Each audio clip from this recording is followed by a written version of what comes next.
Alright, hello, and welcome to the second episode of Quick Questions. Turns out, seems like you guys like that quite a bit, so we're gonna do it again. I would, however, like to clarify, I guess, that while this is probably mostly going to be Warframe questions for obvious reasons, you can ask me anything you want, and those questions are generally going to be taken from the quick questions section of my Discord, which there's a link to that down below. So I would like it if you left them there, but in the comment section here is also totally fine for any questions that you want answered here. So with that, I guess let's get started. Alright, so for our first question, what should new players do with their starting Platinum? And this is kind of be advice for what you should do with Platinum just kind of in general until you have a ton of it, and that is buy Warframe slots or buy weapon slots.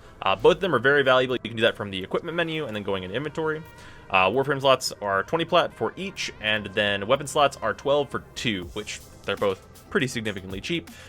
And if you want my personal advice for if you're just starting out, 1 Warframe slot and then 4 weapon slots will usually do very, very well early on. But if you don't feel like you need weapon slots, kind of the side option, I suppose, is maybe getting a reactor off of the market, which will allow you to double the mod points that are in your Warframe, which will give you a little extra boost at the beginning. Alright, moving on to question number 2, what syndicates should I take? So, for this, I took the left 3, but the left 3 and the right 3 both have advantages. So, to explain this a little bit, because normally you're only taking 2 syndicates in the way the game kind of presents to you, is if you just do Steel Meridian, you're not opposed to either of your side-by-sides. You're not opposed to Arbiters or Cephalon, so they won't get any negative rep from you ever wearing a Steel Meridian sigil. And if you look at Cephalon and Arbiters, they also are on totally good terms with Steel. This goes for the right side as well, which means you can wear any of their sigils or whatnot, and be getting their rep and doing whatever you'd like and not really needing to worry about it. It is possible to do 4, but that requires a little bit more management, which is probably more than people really want to do. So, the advantages to the left side versus the right side. So, the left side, I think, overall has the better weapons. We got the Synoid Simulor over here, there's the Vacor Heck, there's the Vacor Merlock, and then you've got like the Telos Boltes from the Arbiters of Hexus. Those weapons are really, really strong, very, very powerful. The augment split between the two sides is pretty even. There's a lot of good ones on both sides, so going into that and kind of choosing based on what you think your preference of Warframe is going to be is a good way to go about that. Other than that, the only thing I'll say about the left side is that Steel Meridian, early on, MR4, you get the Heck augment that Steel Meridian offers is crazy powerful and will make that weapon incredibly good. So if you really like shotguns, Steel Meridian is probably your place to be. With that being said, the right side is less popular. Just in general, the whole right side is less popular, and they have their fair share of very good weapons on their own with the Sancti Tigris and the Rakta Ceranos, and the Rakta Ballistica if you like that weapon. So, with that, them being less popular means that their items are actually generally more valuable. So if you're looking to get into trading, your right side items will be worth more, which is an advantage all on its own. If you're big on trading, that's going to be a good way to go about it. And of course, you can trade for everything that is not purely cosmetic on both sides, so you can still get everything, so don't worry too much about that. Moving on. Moving on to question number 3, basically, how much of a stat is enough? And this basically deals with the base values of a weapon and how much is enough for that weapon to be successful when built towards that stat. So a critical weapon being built as critical, and a weapon that has a lot of status being built as a status weapon. These change from weapon to weapon, so I'm just going to kind of give the basics. So for your general rifles, your Brattons, your Somas, about 20% status is what you're going to want, and in terms of critical chance, 25% is usually plenty to get a weapon across, but, for example, the Soma Prime has 30%, which is kind of my particular sweet spot. 25%, though, is totally enough. Shotguns, however, it's kind of a different story. So, shotguns, if you're going to build them status, need 30% or more. The reason they need 30% or more is because they need to hit 100% status before multi-shot, and that can only be done with a value of 30% status or more. An example, the Tigris Prime. We've seen how devastating that is. That's due to the way that status is calculated for shotguns, which if you want to hear more about that, in my Tigris Prime, why would you use, I go into all that stuff if you want know more about that. In terms of critical chance, for shotguns right now, the only one that's viable is the Vacor Heck, which has 25% critical chance, and it is best built that way. So for that, 25% is what I'm going to go with, because it's kind of the only crit viable shotgun right now. Moving on, we've got the secondaries. So for secondaries, it varies up a bit because this is really dependent on fire rate.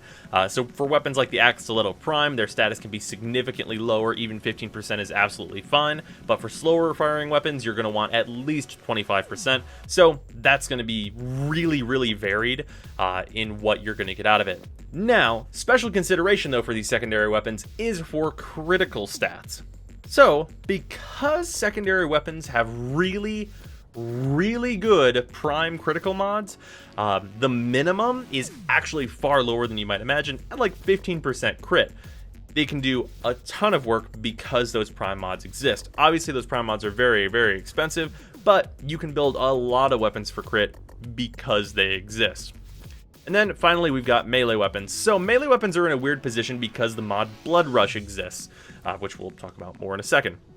So Blood Rush makes it so that critical chances are really easy to build up. So 15% is all you're going to need in terms of critical chance. And for status, so for statuses, this is, once again, based hugely on how fast you swing. So for, let's say if you had twin daggers that were good, those attack super rapidly, so even having a status chance of maybe 10% would totally be enough. But for a much bigger, slower weapon, like say the Fragor Prime, you'd want kind of at least 20% to make that super viable. So that's kind of the basics of that. Alright, moving on to question number 4, which is, why do I keep duplicates of mods? So the basic answer to this is because there are a lot of mods that I can sell, such as Blind Rage. But the other thing with this is that there are a lot of mods that are useful at various ranks. Blind Rage is an example of that. So at max, obviously you'd want to put this into builds like EV Trinity, you can put this into Chroma. There are some warframes that can utilize a max Blind Rage and not care too much about the efficiency. But, however, you can also use a rank 2 Blind Rage, which its downside can be fully countered by using a maxed out Fleeting Expertise and a maxed out Streamline. So those are the other 2 mods that I keep duplicates of. So the one that I get asked about the most is, why do I have a rank 4 Fleeting Expertise and a rank 4 Streamline in a lot of things? So the cap for power efficiency is 75%, and 50% plus 25% turns out to be 75%. If you use a max Fleeting Expertise, you're also taking an extra minus 10% power duration that you don't need to. The reason that you wouldn't do this, however, is because doing it as a rank 4 and a rank 4 ends up with it costing 1 extra mod point, which is sometimes the difference. And the reason I keep around the 15% power efficiency for the Streamline is for those cases where that 1 point matters. And then obviously the maxed power efficiency is for the cases where I'm using that low power Blind Rage, or for cases where I'm only using Streamline and there's no reason not to have it maxed out. There are many other mods that this kind of applies to, but those are the main ones. Alright, moving on to question number 5. What the fuck are Arcanes? So, Arcanes, as they are right now, are these. These are special effects that you can install on a Sindana or a helmet, and they will give you the listed effect at their different ranks. So, to rank them up, say for example, I have this Mesa Falcon helmet. This has Arcane Awakenings in it. It has 10 of them in it, which gives me the rank 4 effect. You have 1, 3, 6, 10 for each of the ranks respectively, and that will give you the effect as listed in the ranks. So for this, anytime I reload anything, I have a 12% chance to have a 60% damage bonus to all of my pistols for 16 seconds. There are lots of these of various usefulness. This one in particular is very useful, and this one is the best one, which is Arcane Energize. But there's kind of a flip of a coin on this in that Arcanes used to be something else. Arcanes used to be appearance items that had built-in effects. So with that, these are Arcanes. There are lots of Arcane helmets, and they all have tons of different effects. The one that is most commonly asked about is the helmet I'm actually using on my Excalibur right now, which is this Arcane Pendragon helmet. So for this gives me 15% power strength, but reduces my armor a bit. That's all it does. This is an Arcane effect that is built into that helmet and is no longer available. You used to be able to get them from alerts or buying them, and that is no longer a thing. So those are in very limited quantities and being traded around. As for where you actually get Arcanes, you get Arcanes from raids. So, the first two raids, which is Law of Retribution, right here, and Law of Retribution, the Nightmare variant, are both on Earth. You can access these missions once you're MR4, and you can build the key to these missions, but you don't need the key if you're not the host.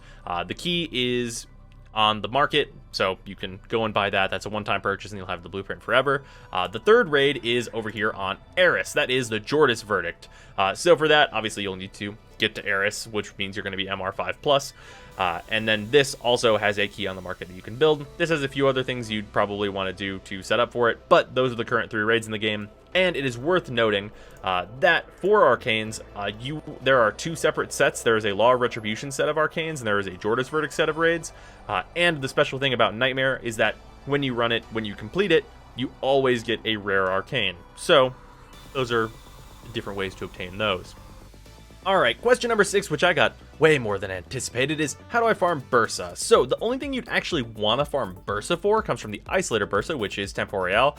This is the only way to get this mod outside of hoping that Borrow brings it, which he does fairly often, but if you would not like to get it from Borrow, this is the only way to do so. So the best thing to do to get Bursa is to go to any mission that is a Corpus mission that is level 15 or higher, because they don't spawn on the missions that are lower than that, and then set the alarms off, particularly good in a capture, and then take 4 Avara, or like 3 Avara and a Necros, and loot it with the Avaras, kill it, and make sure you hack it. So, hacking it increases the chance that it will drop a mod, so you should always do that when farming them. But, because this has been asked so much, let's go over what the Denial Bursa have and what the Drover Bursa has, in order to kind of elaborate upon better ways to farm the rare mods they have. So the Drover Bursa has Lifestrike. Lifestrike is significantly more common, just coming from the Jupiter Dark Sector Survival. That comes from Rotation C, and it is way easier to get than trying to farm the Bursa for it. And with the Denial Bursa, they have Astral Twilight. So Astral Twilight, since Kuva farming got in, just go Kuva farming, and you will attain an Astral Twilight, almost assuredly. They are very common drops now, just from the guards that show up with the Kuva farm, so definitely go do that instead of trying to farm the Bursa for it. Besides that, that's kind of the thing to do. They show up every couple minutes while the alarms are on in a Corpus tile set that's above level 15, so have at it. Alright, so moving on to question number 7, I missed Shadow Debt. What do? So, for those that do not know, Shadow Debt introduced a large variety of mods that only come from the acolytes that were in that event. Those acolytes periodically reappear, but are not really consistent in any way, so you're going to be hard-pressed to get them from them most of the time. The main mods, though, that were released with that are very important are Body Count, Blood Rush, Weeping Wounds, and Maiming Strike. So, these mods are all very, very powerful. The first of which, Body Count, has a direct replacement in Drifting Contact. Drifting Contact is easily farmed from low-level Nightmare missions, so that's not a big deal. Very easily replaced mod. Blood Rush, on the other hand, is very, very powerful and cannot be replaced, but luckily was added to the Lewis Spy mission drop tables, so you can go there and just farm that out if you need to get that. Weeping Wounds, on the other hand, this one isn't available anywhere else, and if you were going to buy any of these mods, Weeping Wounds would be the one to get, because that extra status is very, very good on a large variety of weapons, and this mod isn't 1,000 platinum, which is when we come to Maiming Strike. So, to my knowledge, besides Prime Chamber, this is currently the most expensive mod, and it is absolutely not worth the price tag. It is way too much to spend on a mod, and I would absolutely suggest you do not do it. Just wait for this one to come back around, because honestly, that 90% crit, it's not worth it. It's really just not worth it to do. You're totally fine not having that critical, and if you do have the mod, it's great, it's good to use, it's very useful, but it's not worth no 1,000 plat, I'll tell you that. So, basically, replace Body Count, farm Blood Rush. Weeping Wounds would be the one to buy if you were going to buy any of them, and just wait Maiming Strike out. Maybe it'll show up on Borrow one of these days. Moving on to question number 8, when do you use the mod Shattering Impact? So, for those that do not know, Shattering Impact is a mod that I use on my Nikana Prime. This mod is incredibly good in the right scenario. So, Shattering Impact is also a bit of a misleading mod. This mod reduces enemy armor by 6. if you do any impact damage to them with the weapon it's equipped on. So, this is confusing because this weapon reduces 6 of their base armor, which reduces that percentage of whatever their armor has scaled to. This mod also works on enemies that are immune to status, so it has a couple of niche uses and is sometimes more powerful than corrosive. So let's go over a couple of those use cases. So first of all is whenever an enemy's armor is low enough that it can be removed by Shattering Impact in one strike, but would take significantly more for you to remove it with corrosive. So an unimportant enemy that does have low enough armor is the Butcher. So at their base level, they have 5 armor, which means even when they scale up to level 145, if I hit them once with my melee weapon, all of their armor will be removed. So as you can see, he has armor, and now he does not have armor. This is incredibly useful and will make enemies very, very weak very, very quickly if they have low base armor, which a lot of the basic enemies do. So very useful on them, but there are also incredibly strong enemies this is incredibly powerful to use on. Mainly the Sentients. So Sentients are immune to status procs, which means status weapons don't work on them. So you need a lot of raw damage. But because status procs don't work on them, that makes this an ideal scenario for Shattering Impact to work on them. So we'll take a Conculist, just one, and I'll use my Exalted Blade for this because this does work with Exalted Blade, and we'll show the kill time difference between having Shattering Impact and not having Shattering Impact because it's pretty drastic. And obviously this enemy can kill me in one shot, so if that happens, I'll restart.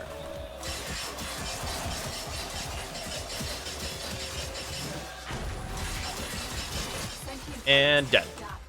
So that's level 145 Sentient. They're very, very strong. But Shattering Impact makes them significantly weaker. If we remove Shattering Impact, however, you will see a very immediate difference to how much damage they can take.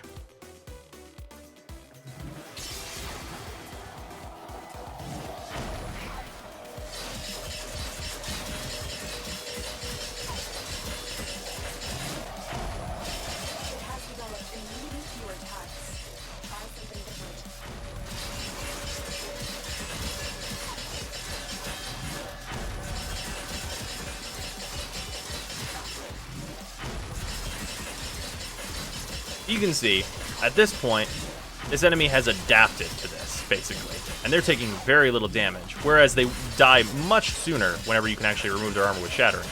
However, it is worth noting that for Sentients, it is possible to just remove all of their status resistances, like so.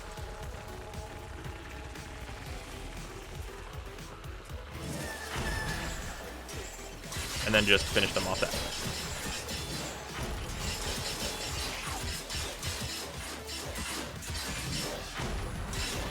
But you can see the huge difference between killing that level of Sentient with and without Shattering Impact. Shattering Impact makes it a significantly easier ordeal, and I had to use my operator to strip the resistances to even get that damage through. So that's basically the couple of use cases for Shattering Impact. In the right scenario, it is better than corrosive. All right, while we're still in the simulacrum, we can answer question number 9, which is how do you backflip? So backflipping is usually done by aiming down the sight and dodging backwards. For those of you that do not know, just tapping sprint will have you roll. This is a dodge. So whenever you're doing this, and this includes the backflip, of course, you take reduced damage. So it's actually very useful for getting out of sticky situations, rolling through AoEs, those big firewalls that come at you, just rolling into that and taking the hit at reduced damage is usually a pretty good tactic. And it's very useful in general. If you want to backflip forwards, you can jump back and then roll forwards, and you'll do a forwards backflip. This obviously goes for left and right as well. So backflip to your heart's content. When you're jumping, you can just dodge back. You don't have to aim down sight, although you can do that as well to get this like weird floaty backflip. Or rather, this one. With forward momentum, you can kind of use it as a momentary air brake, then continue forward. It's actually not showing that momentum very well. You like, here, you do this, roll forward, and then you carry on with your momentum after you're done with the backflip. Also, I said roll forward, but backflip as you're carrying your momentum. So it's actually also very useful for like rolling in midair and getting places. So yeah, that's backflipping and kind of just dodging in general. All right, now as we're getting out of here, the final question, which is, how are you not burnt out? So with this, basically, I play a ton of Warframe, and usually for someone that plays as much Warframe as I do, I would be totally burnt out and not want to play Warframe anymore. The key to not burning yourself out on kind of any game, I think, really, is playing other stuff. So, those of you that have seen some of the other stuff that goes up on the channel, me playing Hitman, and a variety of other games, me playing Duelist on stream, I play a lot of other games alongside Warframe, and that really, really helps to keep down the burnout. So, diversify what you're playing. Don't only play Warframe if you can help it. There are a lot of other good free-to-play games around, Path of Exile being one of them, just an example. So, branch out. Play other things. You don't only have to play Warframe. That item you want to grind for will normally, in Warframe, be around another day, so take a break from time to time. Don't just play until you drop dead, basically. So, with that, that's going to do it for Quick Questions episode number 2. Also, at the end here, I guess I'd like to clarify again that if you want to ask me questions about kind of anything, feel free to, whether that be like just non-Warframe stuff, other game stuff. I'm down for pretty much whatever. I hope you guys have enjoyed this, and I'll see you tomorrow.